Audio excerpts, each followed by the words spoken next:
Mesdames et messieurs, bonsoir. Bienvenue dans le JT Soir sur Canal 3 Bénin à la une de l'actualité ce vendredi. Le 10e forum régional sur la régulation de l'électricité en Afrique de l'Ouest s'est ouvert ce jeudi à Cotonou. Il est organisé par l'autorité de régulation régionale du secteur de l'électricité de la CEDEAO. Objectif fait de l'intégration énergétique, un vecteur de croissance et de solidarité. On en parle dans un instant. On parlera également de la 5e revue biennale à l'issue de la mise en œuvre du programme détaillé de développement de l'agriculture en Afrique. La bonne nouvelle à noter, c'est que le Bénin est désormais le premier pays de l'espace CEDEAO affichant une agriculture performante. Images et reportages à suivre. À suivre également le point de lancement de la foire interdépartementale du consommation local de l'Atakora et de la Donga. 10 jours pour proposer aux consommateurs des produits locaux de qualité, investissement agro-industriel, valorisation des services et accès au marché. C'est le thème de cette foire initiée dans le cadre de l'édition 2025 du mois du consommant local. Voilà pour le sommet. Merci d'être au rendez-vous de l'information sur Canal 3 Bénin. Les autorités de régulation nationale de l'électricité travaillent à l'accès universel à l'énergie électrique et vous allez le voir dans le reportage qui va suivre. Ils sont réunis jeudi à Cotonou pour le 10e forum régional sur la régulation de l'électricité en Afrique de l'Ouest. La rencontre technique est organisée par l'AREC, l'autorité de régulation régionale du secteur de l'électricité de la CEDEAO. Le thème des travaux porte sur les dynamiques actuelles et les perspectives dans le renforcement de l'intégration énergétique. Le point avec William Cliquant. Des phrases et expressions fortes se font entendre à la cérémonie de lancement de ce forum. Solidarité énergétique fondée sur la complémentarité des ressources, mutualisation des infrastructures et bien d'autres. Ce qui en dit long sur les objectifs de ce 10e forum régional sur la régulation de l'électricité en Afrique de l'Ouest.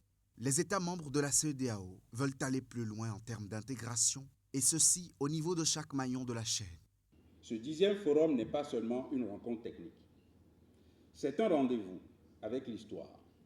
L'énergie est plus que jamais un bien commun au service de la paix, de la prospérité et de l'intégration des peuples.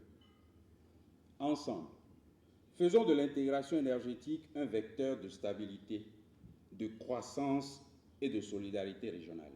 Je reste convaincu qu'au sortir du présent forum, vous mettrez à la disposition de nos États membres de nouvelles idées qui leur permettront, dans un cadre harmonisé, de mettre à la disposition de nos foyers et de nos acteurs économiques une énergie qui permette d'éclairer nos villages et bien sûr de faire tourner les machines de nos acteurs économiques. Les contraintes géopolitiques et autres défis conjoncturels n'émoussent pas l'ardeur des États et de leurs autorités nationales de régulation. Le Bénin, hôte de cette édition, s'aligne sur les priorités du plan stratégique 2026-2030 de l'autorité de régulation régionale du secteur de l'électricité de la CEDEAO. Nous croyons que notre sécurité énergétique ne peut être isolée de celle de nos voisins. La lumière qui éclaire Porto Novo, Cotonou ou Parakou doit pouvoir demain être partagée avec Niamey, Lomé, Ouagadougou ou Abidjan. C'est cela la solidarité énergétique ouest-africaine. C'est pourquoi le Bénin soutient résolument les initiatives régionales portées par la CEDEAO, le WAP et l'AREC. Ces travaux de 2 jours marquent une fois encore la volonté collective des États de consolider un marché régional de l'électricité intégré, transparent et prospère. De l'électricité, on va parler de l'eau à présent avec cet atelier régional de 3 jours de réflexion autour de la pollution et la forte minéralisation des eaux souterraines. Les membres des pays bénéficiaires du projet BN-ITAS y ont pris part. La rencontre a pour objectif de déterminer de nouvelles approches de solutions pour mieux conserver les eaux souterraines qui assurent la survie de milliers de personnes et soutiennent l'agriculture, l'élevage et les activités économiques. Ouverts depuis mercredi, les travaux ont pris fin ce vendredi. C'est un reportage de Teddy Goudalo. Cette rencontre des membres des pays bénéficiaires du projet NB-ITAS se focalise sur une question urgente, la pollution et la forte minéralisation des eaux souterraines. Les participants sont appelés à échanger autour des acquis du projet. Les discussions qui se tiendront ici contribueront donc à renforcer la gouvernance concertée du système NB-ITAS et à préparer les futures étapes de coopération entre nos pays. Améliorer la gestion, la gouvernance, la conservation et la protection des ressources en eau. Ainsi se résument les objectifs principaux du projet NB-ITAS. Il s'étend à la fois sur le bassin du fleuve Niger et le système aquifère. Près de 50% de la population mondiale s'approvisionne en eau à travers donc ces ressources en eau souterraines et 43% de ces ressources en eau souterraines sont également utilisées spécifiquement pour l'irrigation agricole. Dans notre pays, au Bénin plus particulièrement, 90% des ressources en eau souterraines sont utilisées pour l'approvisionnement en eau potable. Donc c'est dire l'importance de toutes ces ressources en eau souterraine et aujourd'hui la pertinence d'une meilleure protection et d'une meilleure gestion de ces ressources. Depuis le lancement du projet ITAS en 2019, d'importantes avancées ont été réalisées pour améliorer la connaissance de nos aquifères transfrontaliers et pour promouvoir une gestion concertée. Aujourd'hui, l'enjeu est d'aller plus loin, assurer la protection durable de ces ressources pour qu'elles continuent de jouer leur rôle vital au service de la résilience des écosystèmes et du bien-être de nos populations. Les défis sont nombreux, mais ils représentent aussi une opportunité d'action collective. Exécuté par l'Observatoire du Sahara et du Sahel, le projet est financé par le Fonds pour l'environnement mondial à travers les programmes des Nations Unies pour le développement et l'environnement. Toujours dans l'actualité, le Bénin devient leader dans l'espace CEDEAO, affichant une agriculture performante. C'est ce qu'on peut retenir de la 5e revue biennale à l'issue de la mise en œuvre du programme détaillé de développement de l'agriculture en Afrique. Sur la décennie 2014-2025, le Bénin se retrouve à un taux de progrès estimé à 66%. Et pour mieux comprendre cette performance, je vous invite à suivre les explications de Gaston Dossoui. Il est le ministre de l'Agriculture, de l'Élevage et de la Pêche. On va l'écouter au micro de Franck Aonou. Au thème du processus de la 5e revue biannuelle de cet engagement pris par les chefs d'État et de gouvernement à Malabo, le Bénin obtient la note de 7,15 sur 10. Avec ce résultat, il a fait un progrès de 66% sur la décennie de 2015 à 2024. Le Bénin est donc classé premier dans l'espace CEDEAO et 5e de nations africaines qui affiche une agriculture performante. En effet, cette performance, c'est le fruit des réformes opérées et des investissements soutenus consentis par le gouvernement du président Patrice Talon dans le secteur agricole depuis 2016. Ces investissements dans ce secteur agricole représentent aujourd'hui, à la fin de 2024, 10,89% des dépenses générales de l'État sur une cible de 10% que s'est fixée l'Union africaine. Fort de ça, nous sommes heureux de constater que cela a une implication directe sur le bien-être des communautés, le bien-être des populations. Plus de 300 000 emplois quand même ont été créés. Les revenus annuels au moins des exploitations agricoles a pu grimper jusqu'à 215 000 francs pour les petits exploitants et de 1 280 000 francs pour les gros exploitants. De toutes les façons, le taux de couverture en production céréalière ou vivrière est de 156%. Mais en production animale, nous sommes encore autour de 50% et en production halieutique, 41-42%. Nous avons encore du chantier. Nous avons encore beaucoup à faire, surtout en production animale, en production halieutique, mais aussi et surtout la diversification de cette agriculture et la transformation agroalimentaire pour gagner le pari d'État qui peut nourrir toute sa population.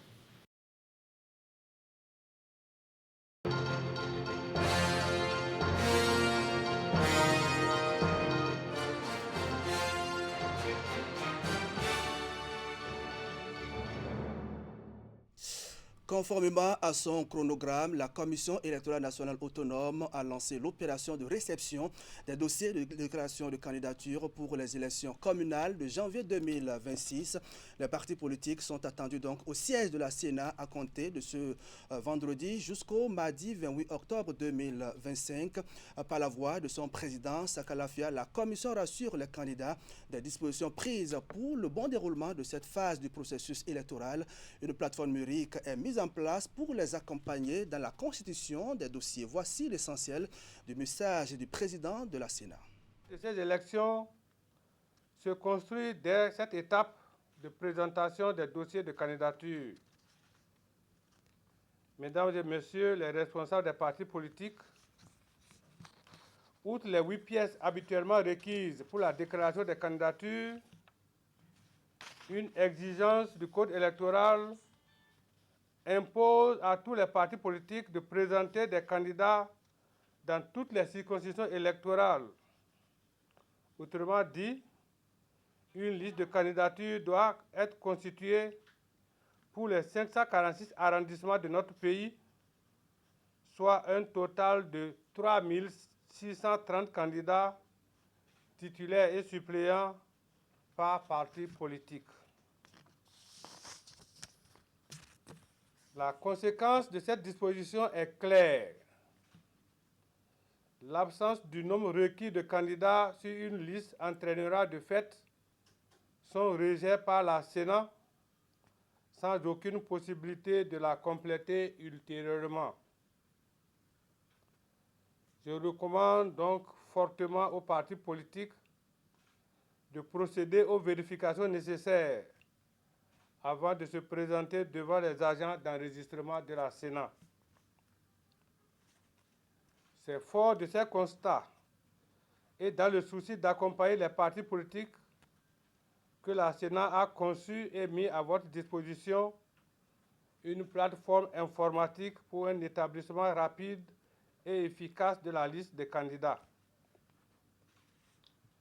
J'ai bon espoir que chaque parti politique en fera un usage judicieux et sera prêt pour l'enregistrement de sa déclaration de candidature à partir du vendredi 24 octobre 2025 et jusqu'au mardi 28 octobre 2025, dernier délai.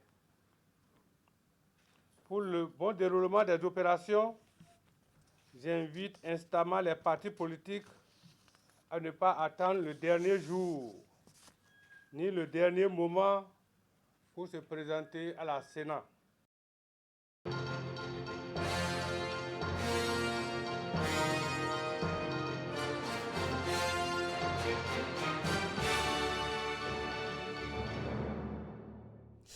Dans le reste de l'actualité, pour le compte de cette édition, la foire interdépartementale du consommation local initiée par l'État béninois au cours du mois d'octobre est à sa 3e édition cette année à Lokossa dans le département du Mono. Les producteurs du département et ceux du Koufo voisins se retrouvent pour la plateforme de cette 3e édition et le top a été donné jeudi dernier à la faveur d'une cérémonie qui a réuni autour des responsables de la direction départementale de l'industrie et du commerce bien d'autres autorités politico-administratives. On fait le point avec Nassis Alosser. C'est cette caravane motorisée à travers les rues de la cité de Nanto qui ouvre le bal à la...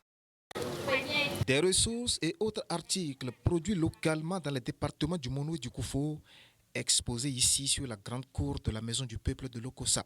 Une plateforme qui donne corps ici à la traditionnelle foire interdépartementale du consommation local initiée par l'État béninois au cours du mois d'octobre de chaque année. L'une des priorités du gouvernement à travers cette initiative est de promouvoir la consommation des produits locaux, aujourd'hui menacés par la concurrence parfois déloyale des produits importés. Promouvoir la transformation des produits de base, est une mesure salutaire pour assurer à notre pays une sécurité alimentaire durable. Et pour assurer cette sécurité alimentaire, il faut stimuler les ménages à privilégier, voire adopter les produits locaux tout en encourageant la production et la transformation des ressources de base de cette foire. La 3e édition de l'histoire est placée sous le thème « Investissement agro-industriel, valorisation des savoir-faire locaux et accès au marché ». En effet, dans un contexte marqué par les défis liés à la compétitivité, à la sécurité alimentaire et à la création d'emplois, il est essentiel d'encourager les investissements productifs dans l'agro-industrie.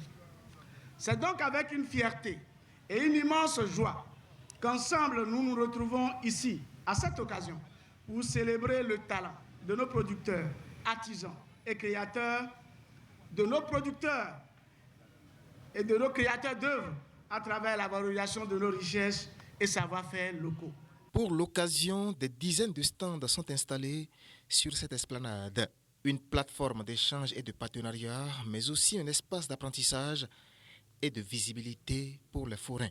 La visibilité accordée aux talents et au savoir-faire locaux renforce l'attractivité économique des 2 départements et favorise une dynamique positive pour l'ensemble de la communauté. Et les trésors du riche patrimoine de la région du sud-ouest Bénin attendent tout visiteur ici pendant 6 jours, du 22 au 27 octobre prochain. Cette foire est une recommandation de l'Union économique et monétaire ouest-africaine de faire d'octobre le mois de la promotion de la consommation des produits locaux. D'une fois à une autre, on va quitter Lokossa pour Nati Tengu, c'est dans le département de l'Atakora. Vous allez le voir, la ville vibre au rythme de la foire interdépartementale du consommant local de l'Atakora et de la Donga pendant 10 jours. Les forains vont proposer aux consommateurs des produits locaux de qualité, donc de leur ingéniosité, investissement agro-industriel, valorisation des services et accès au marché. C'est le thème de cette édition donc du mois de consommant local. On va faire le point avec Alassane Harouna et tout a démarré par une caravane motorisée. C'est cette caravane motorisée à travers les rues de la cité de Nanto qui ouvre le bal à la foire interdépartementale du consommant local de l'Atakora Donga. Un véritable rendez-vous du savoir-faire qui a mobilisé au champ de foire de la ville les différents acteurs de la chaîne du consommant local venus de différentes localités pour exposer le fruit de leur génie créateur. La foire du consommant local est un événement à encourager pour un meilleur rayonnement de nos entrepreneurs. Nous espérons ainsi une participation massive des populations de la commune de Nati Tengu ainsi que des communes voisines pour sa réussite. Loin d'être un simple événement festif ou commercial, cette foire interdépartementale reste une opportunité stratégique pour mettre en lumière le génie créateur des producteurs, transformateurs et artisans. Investissement agro-industriel, valorisation des services et accès au marché, c'est le thème central de cette édition. Quand on parle d'accès au marché, cela sous-entend qu'au-delà du savoir-faire qu'on développe, il faut aspirer à une certaine qualité des produits. C'est pourquoi nous allons toujours exhorter nos forains à rechercher la qualité dans tout ce qu'ils produisent. La politique du consommant local, portée par la dynamique du gouvernement à travers le ministère de l'Industrie et du Commerce, traduit une vision forte, celle de bâtir une économie résiliente, compétitive et inclusive, où chaque citoyen devient acteur du développement en posant des choix de consommation responsables. Promouvoir les produits locaux de qualité, accéder aux nouveaux marchés tout en développant les relations d'affaires durables, autant d'enjeux autour de cette foire qui sera agrémentée par différents panels sur les bonnes pratiques nutritionnelles et des animations de démonstration culinaire. Voilà, mesdames et messieurs, ainsi va le Bénin ce vendredi 24 octobre 2025. Merci à vous qui nous suivez depuis Tantega, c'est à Materi. Merci de votre fidélité au programme de 43 Bénin. On va se retrouver demain à 19h30, mais avant, l'info continue à 20h avec Wahab Alibara et ses invités. Bonsoir chez vous.